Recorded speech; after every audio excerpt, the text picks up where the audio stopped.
1, we talked to Danielle all about being a bride and what it's like planning her wedding and how much fun and how much stress it is.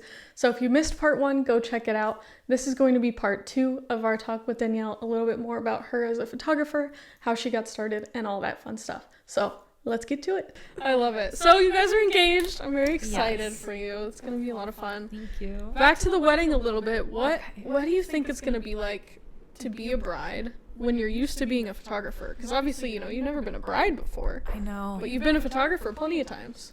I don't want to get too in my head about photos, and really because of the wedding shoot that we had, and because I have so many friends like you who are photographers, I'm not worried about the portraits. And going into the wedding planning, I was like, the venue's got to be perfect for those 45 minutes, if you can get 45 minutes of those portrait sessions. And I'm like, we can do those at any time, anywhere. It doesn't have to be on the wedding day. Now my biggest thing is spending time with family that's there, the family that flew out, hanging out with my friends, and getting to be all ooey gooey and kiss Nick a bunch in front of everyone and not feeling guilty or gross about it, because I'm like, this is our day. Yeah, you're here for PDA. And people keep telling me all the time too, like, your day, and I always correct them, like, no, this is our day. It's not my wedding, it's our wedding. Sure, I might be doing most of the planning, but with every little bit, I come to Nick and I'm like, is this fitting your vision?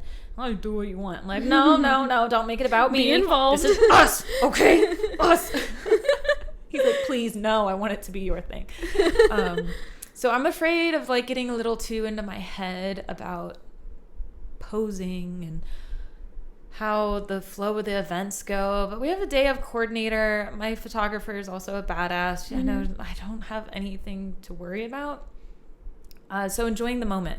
I want to be sure that I'm focused on enjoying the moment and just the feelings. Yeah. And not thinking about the posing, but just taking my time with it. So we're thinking of doing a first look because I want a lot of family photos and different bunched up groups and really good wedding party photos. Instead of just, sometimes it's here's the groom, here's the best man, and then that's it. And I want more candids and actual good moments. And we got big families. Yeah. One of my uncles has 5 kids, and those kids, my cousins, all have like 2 kids each. So just that side of the family, that's not even like my mom's side of the family. That's just a third of my mom's, or half of my mom's family. Anyway, so I'm like that first look will give us that intimate moment together. And I know as a photographer that anytime Nick and I are together to take it in. And I'm telling him we need to practice being like this, because if we're not together on the wedding day, we're going to be looking at our photos and being like, where are we other than the post stuff? Right. So that's what we're working on in the next 6 months, is gluing to spending each other. time together. I'm afraid that the groomsmen, I keep saying like things I'm afraid about, things I'm worried about. Because I know so much of what to expect. I've seen what's gone right and what's gone wrong and how I want things to go. But I know not to like hold on to that and be like, this is how my wedding has to go. Something, as long as it looks good. So many wedding party people are just not engaged into what's happening, and they're yawning, or they're looking down, or they're just looking off. It's like, okay, the camera's in your face, they're taking your picture, just look at the bride and groom, or if anything, just wherever it is you're looking, just be like smiling, just just smile for it's your wedding day. It's my wedding day. I'm gonna be smiling nonstop, so you're up here, you're gonna be doing it when too. They're walking down the aisle during the ceremony, I always tell them, smile. They just like walk down and stare down the camera.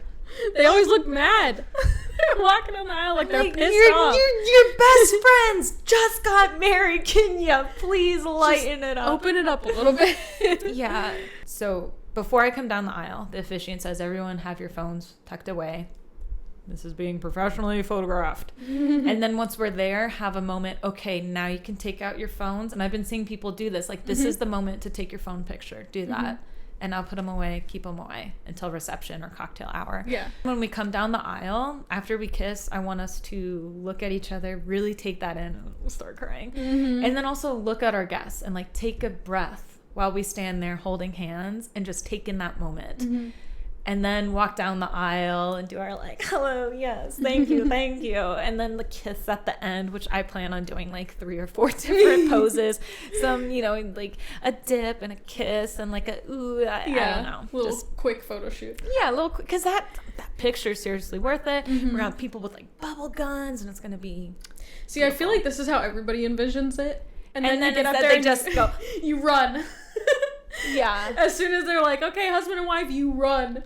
Right. Which is why I think if after the kiss, if we take that breath and soak in the moment, because I don't want to, I paid a lot of money to have that ceremony, so I'm taking my time with each step. There's a comedian who is it Eliza Glazier? I think she makes a joke where the bride's walking down and she's like, he better be crying. Is that a tear?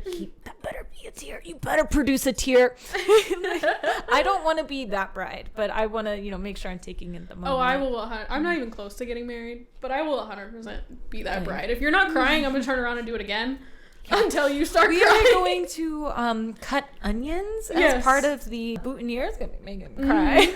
I would love that. That's what I'm about to do. He's crying. I don't even know who he is, but he's crying. All right, so moving in a little more to the photography side of things. How did you start photography and pick up a camera? It was actually in church. Really? I had like a falling out with church, and I had a friend who was like, go to church with me. And I was like, fine, whatever. And I went there with her, and they were short on cameramen. And at the time, she was running prompter for them for the worship lyrics and whatnot. And they're like, hey, can your friend step up on camera? It's like, I don't know that. Sure, okay. So they pop me up there, and they're like, great. All you have to do is wear this headset and follow the pastor. And service was over, and they were like, wow, you were really good at that. I don't know if they were just saying that or whatnot. But they're like, can you come next week too? And I was like, yeah, sure, whatever. And I thought it was cool because ADHD, I can never focus in church. This gave me something to focus on and do. And then I get to hear all like the hot gossip in the headset too. We love hot church gossip. And at the time I was really into marching band and music. And I was, oh my God, I was doing so much stuff with music at the time.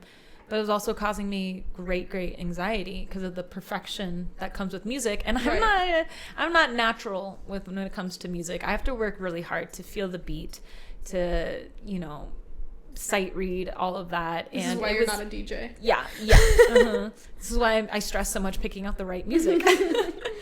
And with the video that I was doing, it's an art form, just like music, but it's not as rigorous and strict.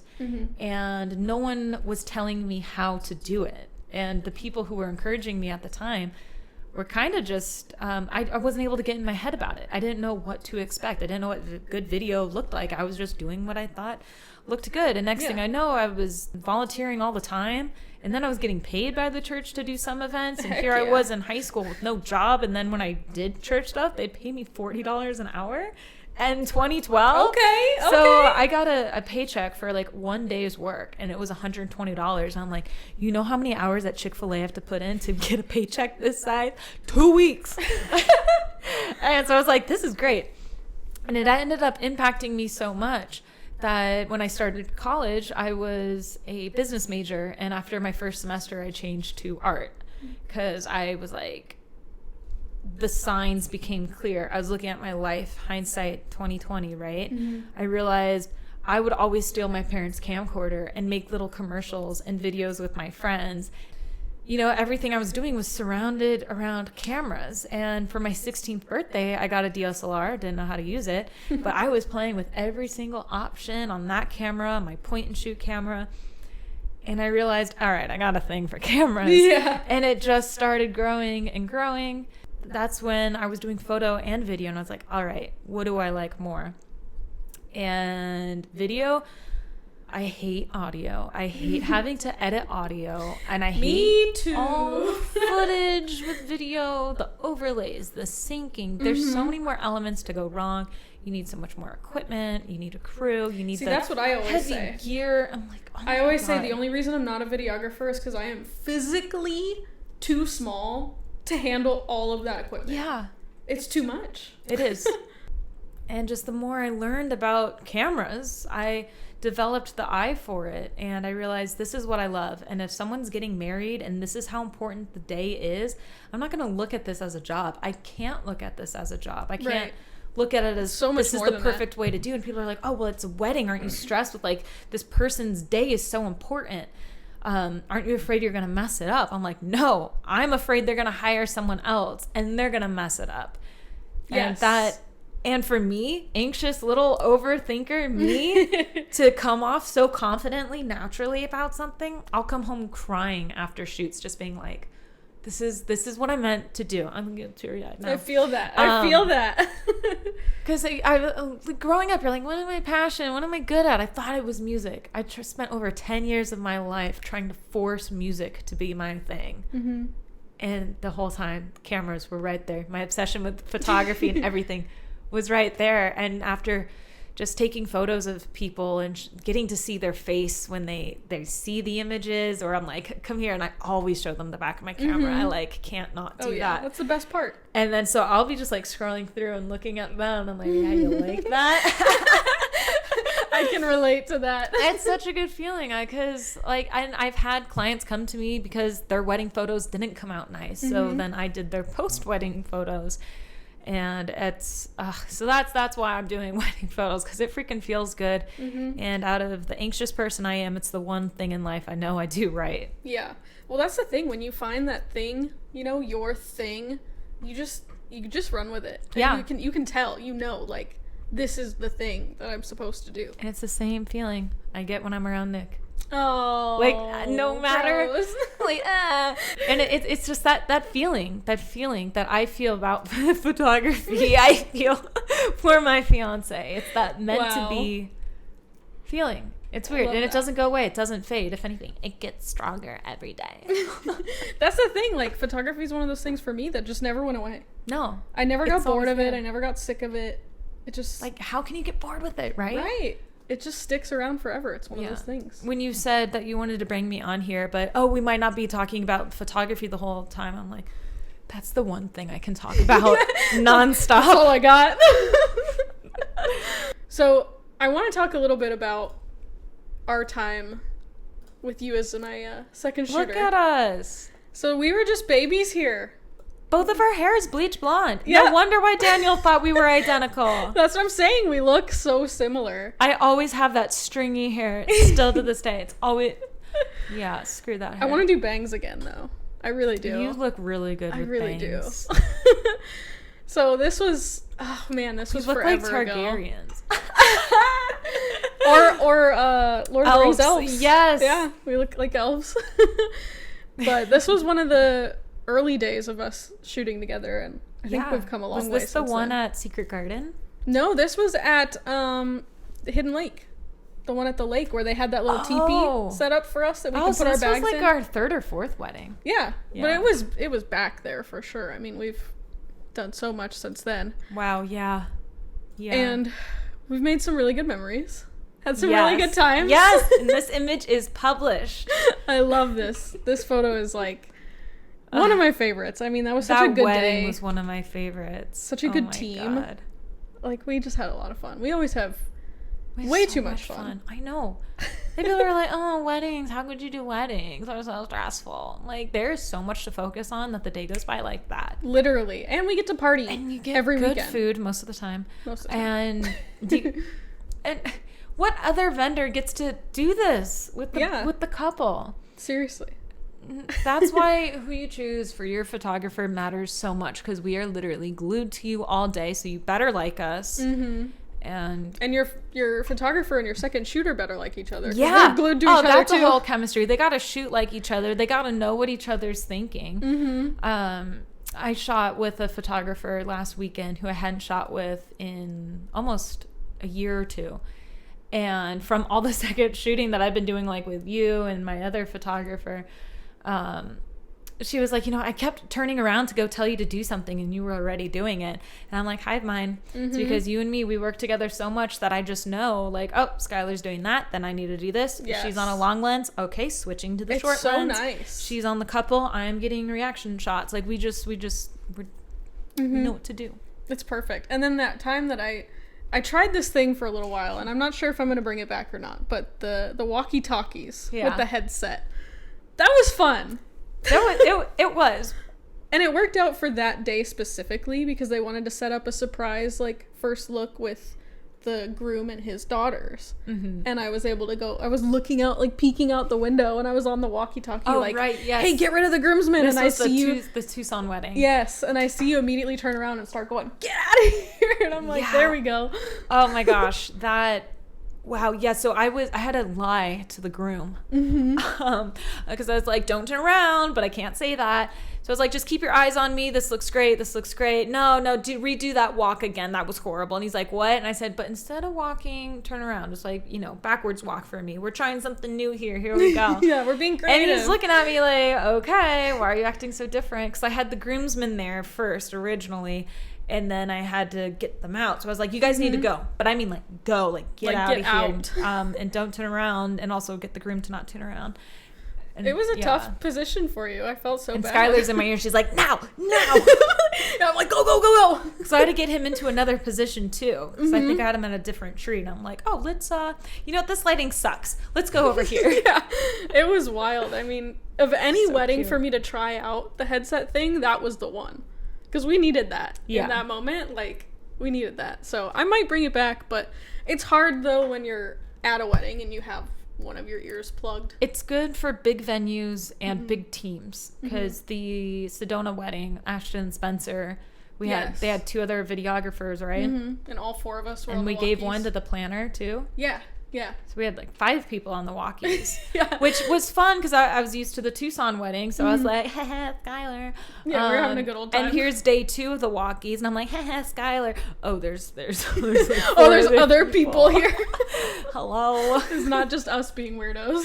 Yeah. So I want to ask you about something because I know we kind of talked a little bit about being hive mind and kind of thinking the same things. And I'm curious to see your opinion on this because I've seen this a lot recently. The shit talk begins. It's a blur. It's not shit talk. I love India Earl, but she's huge for this. She's been doing it a lot. But it's this blurry photo trend, and it's not even like the bokeh blur. It's like motion blur. This is worse than Vaseline on your lens. The pantyhose over the lens, like 80s film, cinematic.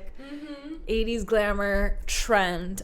So I think in a gallery of images, scrolling through a website gallery or looking in a lookbook, really cool to have this there every now and then, but it's misleading when you see it all together, like how it is on this Instagram page. Yeah, when you just see it in a post. Because now looking at this image, with our mindset, if we're like culling images, first thought we're gonna go, oh, that's not a good one because it's a little blurry or motion blur. Even like the angle too, it almost looks like a 2011 Dutch crop. Well, it's got a little Dutch to it. It looks like she was taking photos, and I know because I've done this before, but she was taking photos. And then she kind of like stopped and put her arm down, but kind of accidentally hit the button and caught one on the way down. Feeling cute, accidentally took this, gonna post it anyways. But this is a good image though, still, because it's got the leading lines, but still the hands are in the face. But I've been noticing that what a trend is that society. We live in a society. We live in a society. A lot of younger people, trendy, hip, Gen Zers. And I don't blame them. So younger people grow up with mom and dad and their iPhones and their photos constantly being taken pictures of. And now we're in a new trend of wedding photos where I feel like every wedding photographer's album looks the same versus a few images here and there or their editing style. And this really changes it up and it looks candid. It looks natural. It definitely looks candid.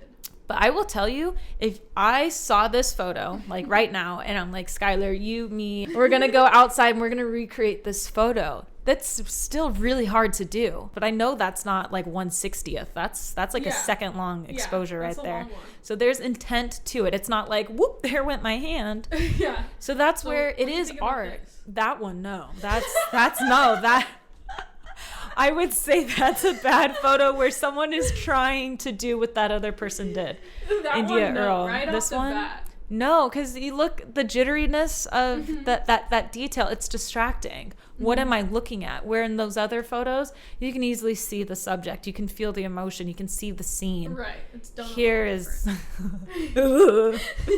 All right. What about this one? See, this one I like. Yeah. There's intent. Exactly. I like it because you can, she's running. You can see the motion. You can see the Even the contrast in there is good. The darks on the sides, and then how she's in the highlighted section. Right. As opposed to her just standing there and being blurry. Yeah. It's kind of... Runaway bride. Yeah, that does give Runaway Bride a little bit. All right, our last one here for this. How do we feel about this one? I hate this one. I absolutely hate it. This just looks like a cell phone photo. Doesn't it? Like, oh, night mode's on. Ooh, that doesn't look good. I'm going to put it in black and white. Well, and it's the way that, like, he's, like, grabbing her. I mean, with the blur, it looks like he's devouring her face. Yeah, like he's... Give me a wet kiss there, sweetie. Yeah, it's... I can't get behind the blur. I mean, I almost feel like it's a difficult trend because to have it done right is tough, which is why would I spend time trying to get a blurry photo like that to look artistic? Right, why is that when what you're how much practicing? time on a wedding day, how limited your time is. And when you're doing something artistic like that, it's the same with film photography. You're now trading your look, your time for something artistic, something that might not last long term. I say if you want something artistic and different, something like that, the blurry photo trend, you have to know there's a large margin for that error. Right. You're gonna get maybe 10 out of 100 good photos. So my biggest thing with this blurry photo trend is like these photos that I took. I'm biased. Like, I think that's cute. It's got the motion blur for sure, but there's a purpose. Yes. Like, you've got this nice motion blur, and I probably could have even gotten away with doing it a little bit more. Is this a tracking shot? Mm-hmm. Yeah, but there's a purpose. You can see the cars moving, you can see the road kind of moving, and there's a motion in the photo. And you have to take time to think how to compose that. Right. And most of the time as a wedding photographer, you're trying to think, how can I keep my ISO low? Now when you do this and you're like, okay, I need to lower my shutter speed and throw everything else off. And you're now, so you take this picture and then if something happens behind you and you turn around, you got to all of a sudden change everything on your camera. Yep. It's not just one little dial you're adjusting. It's recalibrating the whole thing. Everything. And that's what's hard, especially in moments like these. If you're telling your photographer, I want these blurry photos, you're going to have to be prepared to give them a minute. Yeah, that car better be circling. So we get a couple shots. I had one chance for this, and we were running low on time. They got in the car, and they took off. And I was like, ah! So the couple needs to know, what do they want their wedding day to be like? Do you want to be standing there redoing the same pose over and over again to get the shot? Maybe that photographer, India Earl, she probably has been practicing that craft. But you can't just go up to a photographer and say, hey, can you take some blurry pictures of me? Right. Because art comes with purpose. And if you were to ask me to take a blurry photo like that, and you were to ask her to take a blurry photo like that, they're still going to be different. Yeah. Even just our two photos are going to be different. You're never, especially something like that, you're never going to recreate it exactly. It's not going to happen. Yeah, those photos especially. And when you're in the moment of a shoot, a wedding, and then you get asked to take a blurry photo, it's like, do we have 30 minutes to fool around? I have one more photo to show you. Okay. Wow. Oh my God. Someone's not taking their job very seriously. It was the end of a 10-hour wedding. This is the vibe. This is... If you're a wedding photographer and you're not feeling like this on the wedding day, you're doing something wrong. You're doing it wrong. You have to be having fun. This was a 10-hour day and we had like almost a 2-hour drive on the way home. We were exhausted. Yes. This is what sleep deprivation looks like. Well, because we had the Tucson wedding that same weekend, didn't we? Yeah, it was a double out of town wedding weekend. Yeah, Tucson, 2-hour drive there and back. a day break, and then the next day was this. It was insane. Pure chaos. But so it's one of my much favorites. fun. One of my favorite photos. Yeah. It's good. I love weddings. I love the wedding industry. I love. Everyone's so happy on their wedding day, even if they're stressed. How many photographers, though, are going to go the extra mile like we do to make sure that our clients are feeling great? How many photographers are going to run full speed from the parking lot to do the cha-cha slide?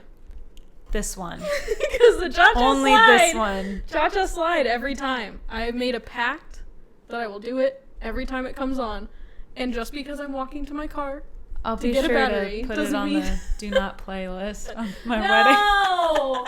My heart! No, you are getting me into line dances because I did like that Copper Creek one. Copperhead Road. That one. That's, I'm like, this has a beat to it. Yes. And sometimes we got to get in the middle of that pit. Oh, yeah. And if so you're we're not like, dancing... we're like, oh, hey, you bumping my butt, I'll bump you too. Let's go. Exactly. You know, you have to. If you're on the dance floor and you're shoving a camera in someone's face, it helps if you're dancing too. Yeah. Excuse me.